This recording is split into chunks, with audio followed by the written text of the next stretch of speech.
நம்முடைய பர்சியூட்ஸ்னால் எதை நாடுகிறோம், தேடுகிறோம், எது பின்னால் ஓடுறோம், அதில் கர்த்தருக்கு முதலிடம். இருக்கீங்களா? அதில் கர்த்தருக்கு முதலிடம். எதை பார்த்து ஓடிட்டு இருக்கிறீங்க, எது பின்னால் அலைஞ்சிட்டு இருக்கீங்க, எதை நாடிட்டு இருக்கிறீங்க, தேடிக்கிட்டு இருக்கிறீங்க? நான் சொல்லுகிறேன், கர்த்தரை நாடுங்கள், கர்த்தரை தேடுங்கள், கர்த்தர் பின்னால் போங்க, கர்த்தரை வாஞ்சியுங்கள், அதில் கர்த்தருக்கு முதலிடத்தை தாருங்கள்.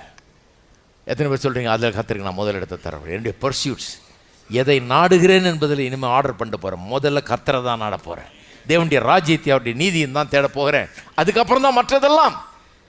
இதனால் வேலையை அலட்சியம் பண்ணிவிட்டு குடும்பத்தை அலட்சியம் பண்ணின்னு கிடையாது. நம்ம அதான் மார்ட்டின் லூத்தர் சொன்னார், கிறிஸ்தவன் வந்து குதிரையில் போகிறவன் மாதிரி, ஒன்று இந்த பக்கம் விழுறான், இல்லைன்னா அந்த பக்கம் விழுறான், ரெண்டு எக்ஸ்ட்ரீமில் ஒன்றில் போயிடுறான். எப்படி போய் சேருவான்? போய் சேரவே முடியாது, விழுந்து எந்திரிக்கிறதுக்கு சரியாக போகுது. கிறிஸ்தவன் அப்படி தான் இருக்கிறான்றாரு. ஒன்று இந்த எக்ஸ்ட்ரீமில் போயிடுறது, நான் அடுத்த எக்ஸ்ட்ரீமில் போகிறது. நான் சொல்கிறேன், அந்த காலத்தில் எனக்கு ஞாபகம் கொஞ்சம் வியாபாரம் செஞ்சு நல்லா வெற்றிகரமாக வாழ்கிற ஆள் ரட்சிக்கப்பட்டார்னா போதும், உடனே அங்கே இருக்கிற நல்ல சீனியர் கிறிஸ்தவர்கள், சூப்பர் சீனியர் கிறிஸ்தவர்கள், அவங்க உடனே போய் இவங்க தத்துவத்தை போதிப்பாங்கப்பா, நீ இப்போ ரட்சிக்கப்பட்ட, அதிலெல்லாம் கவனம் செலுத்தாது, அதெல்லாம் முக்கியமே கிடையாது.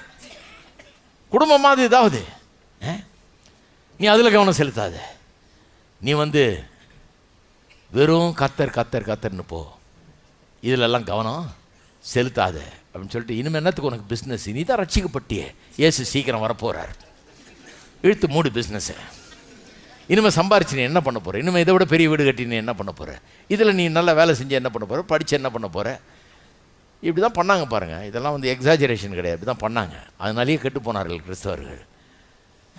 அது ஒன்று எக்ஸ்ட்ரீமு, ஒரு எக்ஸ்ட்ரீம் அது அதர் போயிடுறது.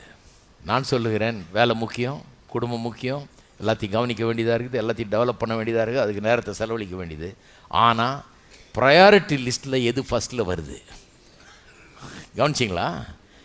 லிஸ்ட் ஆஃப் இம்பார்ட்டன்ட் மேட்டர்ஸில் எது வருது ஃபஸ்ட்டு? முக்கியமான காரியங்கள்னு ஒரு லிஸ்ட்டு போட்டிங்கன்னா அதில் முதலிடம் எங்கே இருக்குது? ஹலோ, எதில் இருக்குது? யார் முதலிடம்? தேவன். எல்லாம் சொல்லுங்கள், தேவனுக்கே முதலிடம். அப்போ நேரத்தில் முதலிடம், நம்முடைய எதை தேடுறோம் நாடுறோன்றதில் முதலிடம் அவருக்கு. மூணாவது, நம்முடைய ஆஸ்தியிலே நமக்கு உண்டானவைகளில் கர்த்தருக்கு முதல் சிறந்தது. நமக்கு உண்டானதெல்லாம் என்ன பண்ணணும்னு கணக்கு போட்டு பாருங்க. முக்கால்வாசி நம்மளே விழுங்கிட்டோம்னா ஏதோ கோளாறுன்னு அர்த்தம், ஃபிலாசபியில் தவறு. கண்டதுக்கு நம்ம செலவழிச்சா கர்த்தருக்கு ஒன்றுமே கிடையாதுன்னா, கர்த்தருக்கு கடைசியாக ஏதாவது மிச்சம் மீதி இருந்தால் கொடுப்போம் அப்படின்னு நினச்சா, நான் சொல்கிறேன் அதில் கோளாறு இருக்குது. அதனால தான் இந்த இல்லாமல்